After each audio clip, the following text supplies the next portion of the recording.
ऑफिसमध्ये वर्तमानपत्र वाचत असताना एका बातमीकडे मालतीचे लक्ष वेधले जाते. तिच्या सहकारी असलेल्या सुरेशला ती बातमी वाचली आहे का असं विचारते. सुरेश तिला विचारतो, कोणती बातमी? आयकर विभागाची, मालती उत्तर देते. सुरेश म्हणतो, नाही, ती बातमी मी वाचली नाहीये. आयकर विभाग आपल्या खर्चावर लक्ष ठेवतंय हे खरं आहे का, असा प्रश्न मालतीला पडतो. मालती म्हणते, अरे मी गेल्याच महिन्यात एक महागडे घड्याळ खरेदी केले. अच्छा, म्हणून तुझी चिंता वाढली आहे का, असा टोला सुरेश मालतीला मारतो. आपण काय खरेदी करत आहोत, कुठे गुंतवणूक करत आहोत याची संपूर्ण माहिती आयकर विभागाला कोण देत असेल, असा प्रश्न मालतीला आता पडलाय. मालतीचा प्रश्न समर्पक आहे, कारण तिने महाग घड्याळाची खरेदी केली आहे. आयकर विभागाला याची माहिती कोण देतं हा तिचा प्रश्न देखील योग्य आहे. मुळात एखादी व्यक्ती त्याचं उत्पन्न लपवू शकते, मात्र खर्च लपवू शकत नाही. या लॉजिकचा वापर करून सध्या आयकर विभाग काम करतंय. गेल्या काही वर्षापासून आयकर विभागाने एक मेकॅनिझम म्हणजेच एक यंत्रणा तयार केली आहे. या यंत्रणेमार्फत लोकांच्या खर्च आणि गुंतवणुकीकडे लक्ष दिलं जातं. आता प्रश्न हा आहे की आयकर विभाग आपल्या कोणत्या देवाणघेवाणीवर लक्ष ठेवतो. खूप मोठा खर्च किंवा खूप मोठी गुंतवणूक यावर आयकर विभागाचे लक्ष असते. या यंत्रणेचे नाव आहे स्टेटमेंट ऑफ फायनान्शियल ट्रान्झॅक्शन, म्हणजेच SFT. या अंतर्गत विविध प्रकारच्या देवाणघेवाणीची मर्यादा निश्चित करण्यात आली आहे. या मर्यादेपेक्षा जास्त व्यवहार झाल्यास संबंधित विभाग आयकर विभागाला माहिती देतात. आता कोणाला आणि केव्हा आयकर विभागाला आर्थिक देवाणघेवाणीच्या व्यवहारांची माहिती द्यावी लागते? बचत खात्याशी संबंधित व्यवहार. संपूर्ण आर्थिक वर्षात 10 लाख रुपये आणि त्याहून अधिक रोख रक्कम बचत खात्यात जमा किंवा काढल्यास बँक त्याची आयकर विभागाला माहिती देते. ही देवाणघेवाण एका खात्यात असो की एकाहून अधिक खात्यात याची माहिती देण्यात येते. याशिवाय 10 लाख रुपये किंवा त्याहून अधिक रोख रक्कम देऊन डिमांड ड्राफ्ट म्हणजे DD काढल्यास, तसेच पे ऑर्डर किंवा बँकरचे चेकही आयकर विभागाला देण्यात येतात. करंट अकाउंट म्हणजे चालू खात्यात 50 लाख किंवा त्याहून जास्त रोख रक्कम जमा किंवा काढल्यास आयकर विभागाला माहिती देण्यात येते. एका वर्षात 10 लाख किंवा त्याहून अधिक FDची माहितीही आयकर विभागाला देण्यात येते. रोख आणि डिजिटल स्वरूपातील FD असली तरीही त्याची माहिती दिली जाते. चौथी बाब ही क्रेडिट कार्डमधील व्यवहाराशी संबंधित आहे. 1 लाख रुपये किंवा त्याहून अधिक क्रेडिट कार्डचे बिल रोखीत किंवा 10 लाख किंवा त्याहून अधिकचे बिल कोणत्याही पद्धतीने भरल्यास आयकर विभागाला माहिती देण्यात येते. पाचवी बाब ही घर, फ्लॅट, जमिनीच्या व्यवहारांशी संबंधित आहे. जर तुम्ही 30 लाख रुपयांहून अधिक किमतीची मालमत्ता खरेदी केली किंवा विक्री केली, त्यावेळी त्याची माहिती रजिस्ट्रार ऑफिस याची माहिती आयकर विभागाला देत असते.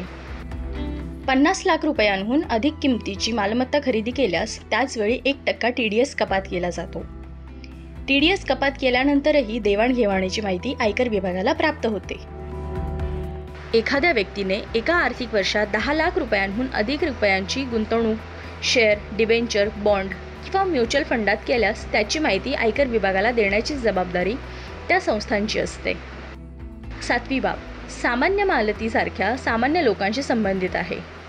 एखादी वस्तू किंवा सेवा खरेदी करताना 2 लाख रुपयांहून अधिक रक्कम रोख स्वरूपात केल्यास संबंधित विक्रेत्याला या व्यवहाराची माहिती आयकर विभागाला द्यावी लागते. समजा 2 लाख रुपयांहून अधिक किमतीचे दागिने करून पैसे रोख स्वरूपात दिल्यास या व्यवहाराची माहिती आयकर विभागाला देणं ही दुकानदाराची जबाबदारी असते. याशिवाय 2 लाख रुपयांपेक्षा जास्त असलेल्या सर्वच देवाणघेवाणीच्या व्यवहारासाठी तुम्हाला पॅन कार्ड पण द्यावं लागतं. रजिस्ट्रार ऑफ प्रॉपर्टीज जो है, जो सब रजिस्ट्रार होता है, कहीं पर इंस्पेक्टर बोलते हैं उसको, इंस्पेक्टर जनरल ऑफ स्टैम्प्स बोलते हैं, स्टैम्प अथॉरिटी जो है, रजिस्टरिंग अथॉरिटी जो है, वो आयकर विभाग को सूचना देती है. कोई भी प्रॉपर्टी जो 10 लाख से ऊपर की है, रजिस्ट्री हो रही है जिसकी, या उसकी स्टैंप वैल्यूएशन जो सेक्शन 50C इनकम टैक्स के अंदर प्रिस्क्राइब्ड है, अगर वो उसकी वैल्यूएशन 30 लाख कर देती है तो उसकी सूचना उस सब रजिस्ट्रार को आयकर विभाग को देनी होती है. फॉर्म 61A के माध्यम से वो भरी जाती है. उसका एक ऐसा रूल 114 BBE के अंदर प्रोविजन दिया हुआ है. अब दूसरा जो मेथड है जहां से कैपिटल एसेट हुआ, ये तो है प्रॉपर्टी के बारे में बात. दूसरी है शेयर्स और म्यूचुअल फंड. शेयर्स और म्यूचुअल फंड भी कैपिटल एसेट माने गए हैं, उन पर भी कैपिटल गेन लगता है. जब उन पर कैपिटल गेन लगता है तो उनकी जो सूचना है वो रिकॉग्नाइज स्टॉक एक्सचेंज के थ्रू जाती है. जितने भी हमारे ब्रोकर्स हैं, जो अथॉरिटीज हैं जिनके साथ हम शेयर्स के बारे में डीलिंग करते हैं, वो इसकी सूचना आयकर विभाग को देते हैं। पॅन, मोबाईल नंबर आणि आधार कार्डद्वारेही आर्थिक व्यवहाराची माहिती आयकर विभागाला मिळत असते. बहुतांश सर्वच मोठ्या व्यवहारात याचा वापर करण्यात येतो. बँकेत खातं किंवा डीमॅट खातं, क्रेडिट कार्डसाठी अर्ज करताना पॅन आवश्यक आहे.